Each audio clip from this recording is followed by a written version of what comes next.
कैसा जादू देखो है। ये देखो यहाँ, हाँ अरे हाँ, वाह, अरे भाई ये तो ये तो कमाल बहुत हो गया। चमत्कार ये ही कैसे है। हो ये गया। देखो ये कैसे हो गया। अरे हाँ वाह, देखो ये ये तो देखो कमाल यहाँ, हो हाँ गया। हाँ हाँ। मेरे ही खेत में इतनी भीड़, सटिया गए हैं सारे के सारे लोग। जाके देखता हूँ।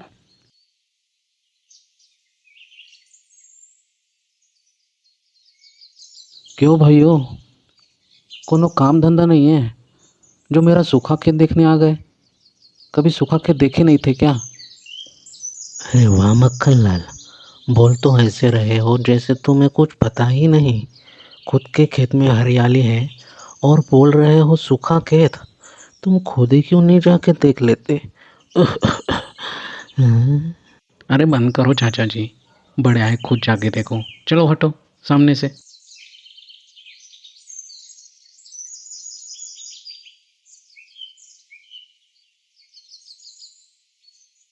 अरे ससुर का नाती, ये कैसे हो गया?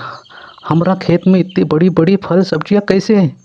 ये कैसन हुई गवा? अरे मुन्नी की अम्मा, अरे जल्दी आओ यहाँ तनिक। भाई मक्खन लाल, बड़े छुपा रुस्तम निकले तुम। तुमरा ई खेत में इतनी हरियाली आई कहाँ से? कोनो जादू कर दिए हो क्या? थोड़ा हमें भी बताओ मक्खन। हम कोई जादू नहीं किए भाई। और तुम्हें उससे कहा, तुम काहे बिलबिला रहे हो? जाओ अपना काम करो। बड़े आए दूसरों के खेत में हल चलाने, निकलो। ये बात हम का है, तुम राखे तुम जानो। जा रहे हम लोग।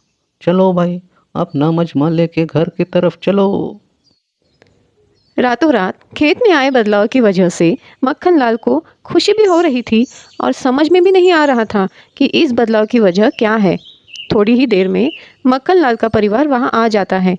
खेत को देखकर मक्खन लाल की पत्नी और उसकी बेटी पूरी तरह से चौंक जाती है। अरे बाप रे, ये का है मुन्नी के पापा? ये हमरा ही खेत है ना? ये इतना बड़ा बड़ा फल और सब्जियां हिया रातों रात कैसन उग गया?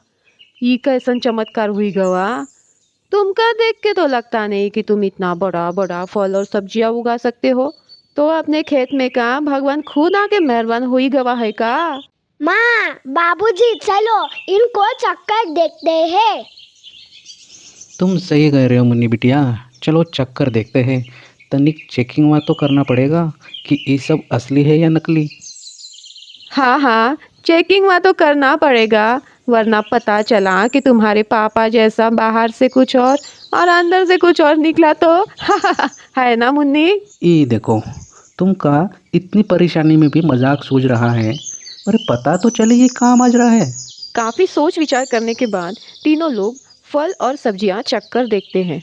जैसे ही वो तीनों एक निवाला चखते हैं तो तीनों उनके स्वाद में खो जाते हैं, मानो सीधा स्वर्ग के पेड़ से टूटकर इनके खेत में आकर गिरे हो। स्वाद तो ऐसा था कि खुद भगवान ने आकर इनको खिलाया हो। वाह मिश्री वाह, का स्वाद है। मज़ा आ गया। अपनी शादी के बाद पहली बार ऐसा स्वादिष्ट कुछ खाया है अभी। कहा हम इतना बेकार खाना पकाते हई का? अभी बताते हैं तुमका, रुको तुम। अरे माँ बाबूजी, जगो मत। अब क्या करे ई सोचो। करना कहाँ है, ज़्यादा सोचना नहीं है। इस सब को तोड़ के बाज़ार में जाके बेचते हैं। इस सब को बेच के काफ़ी मुनाफा कमा लेंगे और हमारी ज़िंदगी संवार लेंगे। तो मिश्री, साथ ही हाथ बढ़ाना। चलो आगे बढ़ो। ऐसा सोचकर तीनों फल और सब्जियां तोड़कर बाजार में बेचने के लिए जाते हैं।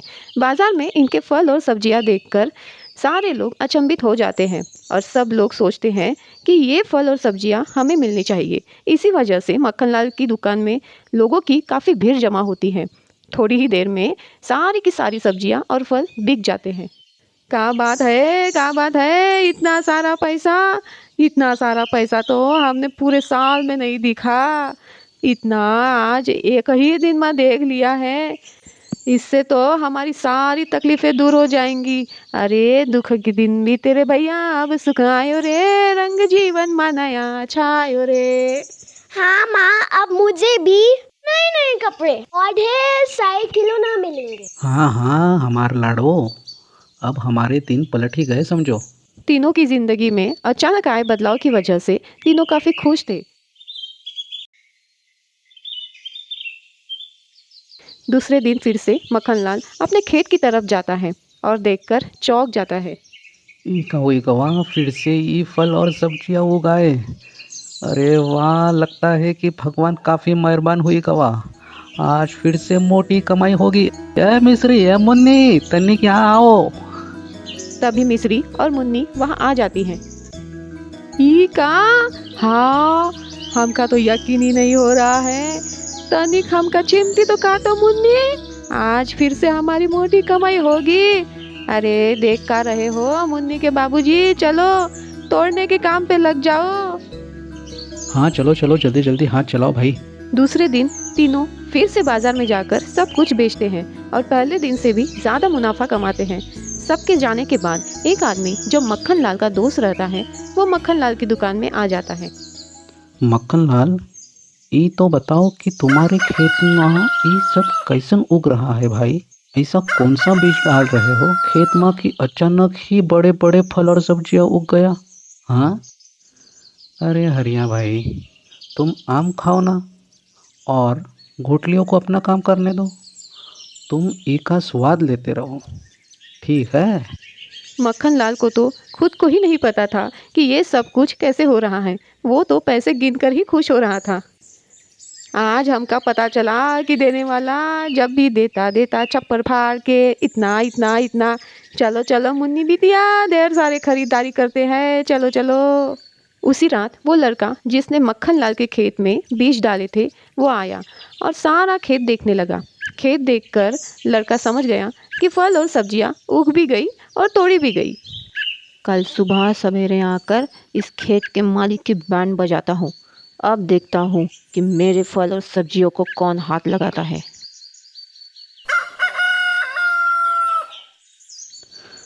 आह, किस्मत मेहरबान है भाई।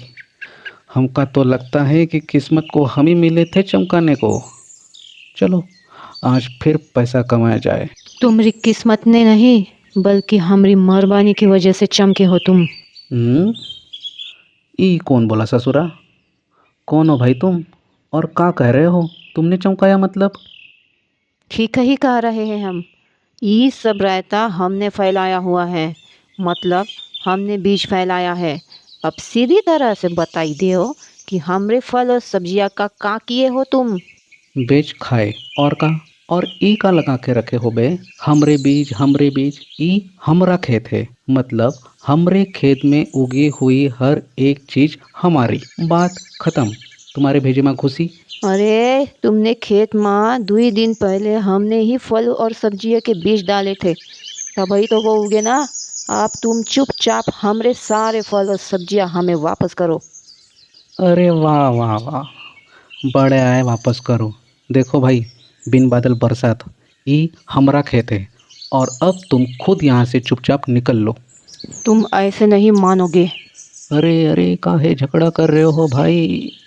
मक्खन लाल और भैया तुम जो भी हो, मिस्टर फलाना ढमकाना, सरपंच के पास जाते हैं, वही फैसला हो जाएगा किसका खेत किसका बीज, क्यों, ठीक है ना। ऐसा कहकर शाम दोनों को गांव के सरपंच जी के पास लेके जाता है। सरपंच जी को मक्खन लाल और बिरजू अपना अपना पक्ष रखते हुए अपनी अपनी सारी बातें बताते हैं और सरपंच जी को फैसला करने के लिए बोलते हैं। हाँ हाँ, तो ऐसी बात है। एक बात बताओ कि तुम ये कैसे कह सकते हो कि ये बीज तुमने ही खेत में डाले थे? कोई और भी तो डाल सकता था। तुम्हारे पास कोई सबूत है का? और तुम कहाँ से हो भाई, कहाँ से आए हो? हाँ है ना सरपंच जी, मेरा नाम बिरजू है। मैं खोयागंज का रहने वाला हूँ। मेरे अलावा मेरे माँ बाप भी मेरे साथ खोयागंज में रहते थे। मेरे पिताजी एक व्यापारी थे। अचानक हमारा फलता फूलता व्यापार कुछ लोगों की धोखे की वजह से पूरी तरह से डूब गया और हम लोग गरीब हो गए। व्यापार डूबने की वजह से ये सदमा मेरे पिताजी सह नहीं पाए और कुछ ही महीनों में चल बसे। पिताजी के जाने के बाद मेरी माँ भी बीमार बीमार रहती थी और वो भी चल बसी। पिताजी और माँ के जाने के बाद गांव के लोगों ने मुझे बहुत परेशान किया। कोई मुझे ढूंढ ना पाए, इसीलिए मैं जंगल में जाके छुपने लगा। एक दिन जंगल में एक साधु महात्मा को मैं दिखा। मैंने साधु महात्मा को सारी बात बताई कि मेरे साथ क्या क्या हुआ। साधु महात्मा ने मुझे अपनी कुटिया में शरण दी और मैं कुछ महीनों तक उनकी सेवा करता रहा। साधु महात्मा ने मेरी सेवा से प्रसन्न होकर मुझे ये बीज दिए और कहा कि यहाँ रहने की बजाय अपनी ज़िंदगी जियो और खुश रहो। उन्होंने कहा कि ये बीज सूखे बंजर खेत में बोलो और फल और सब्जियाँ उगाओ, इससे तुम्हारा काफ़ी फायदा होगा। लेकिन हमारे अलावा वहाँ 2 चोर पहले से ही हमारी सारी बातें सुन रहे थे। मैं जब वहाँ से निकला तो वो चोर मेरा पीछा करने लगे और उस रात मैं भागते भागते इनकी खेत में जा पहुँचा। इनका खेत पूरी तरह से सूखा बंजर था। चोरों से पोटली को बचाने के लिए मैंने सारे बीज इनके खेत में फेंक दिए और मैं वहाँ से चला गया। अब आप ही फैसला कीजिए सरपंच जी, अब मैं क्या करूँ? बेटा बिरजू, तुम्हारी ये कहानी सुन के तो बहुत दुख हुआ, मगर ये कहानी सच्ची है या झूठी, ये कैसे साबित करोगे? अगर मुझे साबित ही करना है तो चलो आप सब लोग मेरे साथ, मैं आप सबको उन साधु महात्मा के पास लेके चलता हूँ, तब तो आपको यकीन आएगा ना। अगर ऐसी बात है तो चलो जाके देखते हैं, क्यों मक्खनलाल, ठीक है ना? हाँ हाँ चलो, मैं तैयार हूँ। मैं भी देखना चाहता हूँ कि ई बिरजू सही कह रहा है या नहीं। सब लोग साधु महात्मा को मिलने के लिए जंगल की तरफ चल पड़े। जंगल में साधु महात्मा अपनी कुटिया में ही ध्यान कर रहे थे। बाबा, मैं बिरजू, आंखें खोलिए। बाबा आंखें खोलिए, मैं आपसे मिलने आया हूँ। बिरजू बेटा, तुम यहाँ कैसे? बहुत जल्दी हमारी मुलाकात हो गई। अच्छा हुआ तुम यहाँ आ गए। तुम इतने दिन मेरे साथ रहे, मुझे तुम्हारी बहुत आदत सी हो गई थी। कई बार मैंने तुम्हें याद भी किया। बेटा बिरजू, ये कौन है? बाबा, ये लोग मेरे साथ आए हैं। ये लोग आपसे मिलना चाहते थे। अगर ये लोग तुम्हें जानते हैं तो बेशक अच्छे ही होंगे, पर बात क्या है बेटा? बाबा, बात ऐसी है कि बिरजू ने बाबा का आश्रम छोड़ने के बाद उसके साथ क्या क्या घटनाएं घटी, वो सारी बात बाबा को सब विस्तार से बताई। बाबा ने बिरजू की सारी बातें ध्यान से सुनी। बिरजू की बातें सुनकर बाबा बिल्कुल भी नहीं चौंके। बाबा ने ऐसा व्यवहार किया कि मानो बाबा को सारी होने वाली घटनाएं पहले से ही पता थी। बिरजू की बातें सुनकर बाबा मुस्कुराने लगे और सबसे कहा, बेटा बिरजू, ये तो सब होना ही था। मुझे ये सब कुछ पहले से ही ज्ञात था, इसी वजह से मैं तुम्हारी प्रतीक्षा कर रहा था।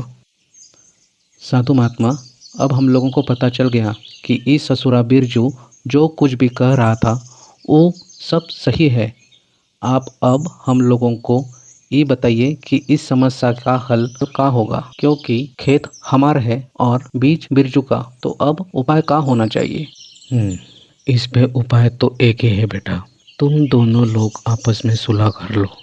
देखो मक्खनलाल, तुम्हारा एक छोटा परिवार है, तुम्हारी पत्नी और तुम्हारी छोटी सी बेटी।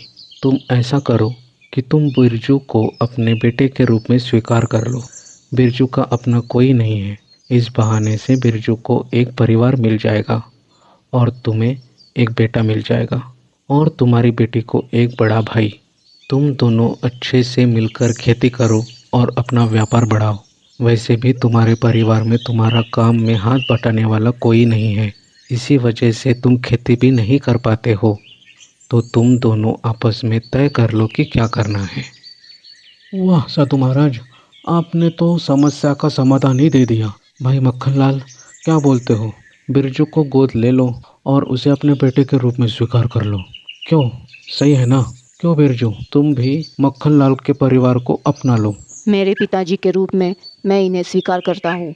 मुझे एक छोटी बहन भी मिल जाएगी और एक माँ भी, जिनकी मैं सेवा कर सकूँ। बिरजू, तुम लड़के तो बहुत अच्छे हो।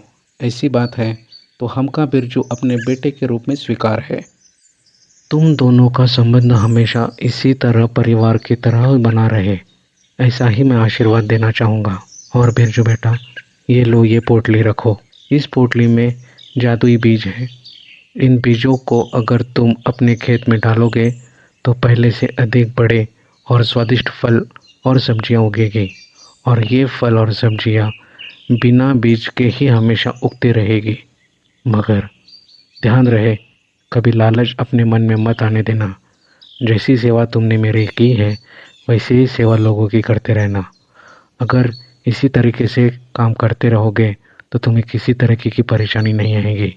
जाओ, सुखी रहो। साधु महाराज की बातें पूरी हो जाने के बाद बिरजू, मक्खनलाल और सरपंच जी बाबा का आशीर्वाद लेके वहाँ से गांव की ओर चल पड़े। कुछ देर चलने के बाद ये लोग गांव के बाजार से गुजरते हैं। तभी इन लोगों को बाजार में कुछ दिखता है। मक्खनलाल, क्या तुमने इन दोनों को अपने खेत के फल और सब्जियां तोड़ने की इजाजत दी थी? ये दो ही लोगों को तो हम जानत भी नहीं है, हमका कछु नहीं पता, तो हम इन दोनों को कैसे अनुमति देंगे? मैं जानता हूँ इन लोगों को। ये दो लोग वही चोर है जो मेरे पीछे पड़े थे। मैं अभी इनकी खबर लेता हूँ। तीनों उन चोरों के पास जाते हैं। बिरजू और मक्खनलाल बहुत ही गुस्से में होते हैं। रुको बिरजू, सब लोगों को बुलवाकर इनके गुल छल्ले उड़वाते हैं, तब इनको पता चलेगा। सरपंच जी और बाकी सब लोग चोरों की अच्छी पिटाई करते हैं। हमें हम लोगों को थोड़ा हे भगवान, काम नहीं नहीं ऐसे काम नहीं करेंगे, अब हमें छोड़ दीजिए। अरे भाई छोड़ दो, बस बस बस। और तुम दोनों अभी इस गांव में इसके बाद कभी तुम दोबारा दिखे तो भाई थोड़ा सा दूरी बना के ही रखना। हाँ हाँ सरपंच जी, अब हम दोबारा इस गांव में कभी नहीं आएंगे। गांव में क्या, गांव के किसी भी कोने के दूर दूर तक भी नहीं दिखाई देंगे। बस जिस तरीके से मारे हो, अब हमारी प्रजाति विलुप्त होने के कगार पर है। दोनों चोर तो कौन दुम दबाकर मार रहे गांव के हो बाहर रे? भाग गए। मक्खनलाल और बिरजू दोनों ही एक साथ एक परिवार की तरह खुशी खुशी रहना शुरू कर दिया और अपना व्यापार करने लगे।